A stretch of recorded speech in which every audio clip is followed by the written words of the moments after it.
Hello and guten Tag. My name is Achim Anscheidt. I'm the Director of Design for Bugatti since 2004. And I'm going to lead you through some of the styling elements on our project Divo. What was our first inspiration? Well, it was actually our president, Stefan Winkelmann, who gave us a briefing in the very beginning saying, give me a car, please, that is completely different from the Chiron, but still unmistakably identifiable as a Bugatti. And that takes us to the front of the car. You can still see the horseshoe being prominent in the front of the car and the strong centerline accentuation, but you see a very different face and a different architecture in the front. Why so?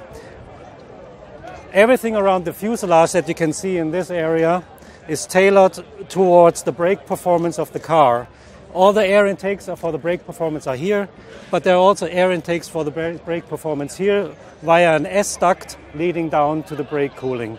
And that is the reason why the architecture of the frontal face has the headlights all the way to the outside, because the performance is happening here on the inside. When I take you around the car here from the side, you can clearly still see a Bugatti signature. It still very much shows the identity of the Bugatti DNA. It still shows very much a Bugatti line that you also find on the Chiron. But you see a Bugatti line here on the Divo in a proportion that is quite different, quite a bit more sporty and agile and lean, and also moving the car, even at standstill, slightly forward. But it's a very different proportion that you see from the side, and this leads to the agile character and styling of this car. You can also see the lower part of this car being ultra cut and sharp in contrast to the very soft lines to the upper body. This is due to the performance aspect to get more downforce into the car by the carbon package that is on the lower side visible.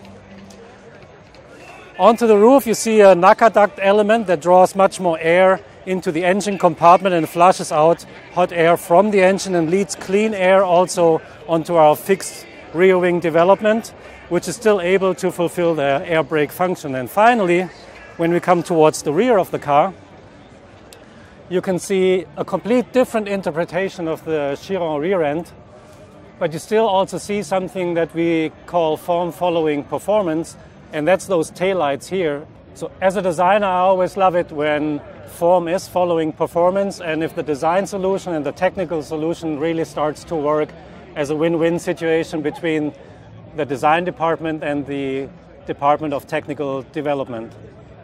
Well, that pretty much wraps up our little walk around with the Bugatti Divo.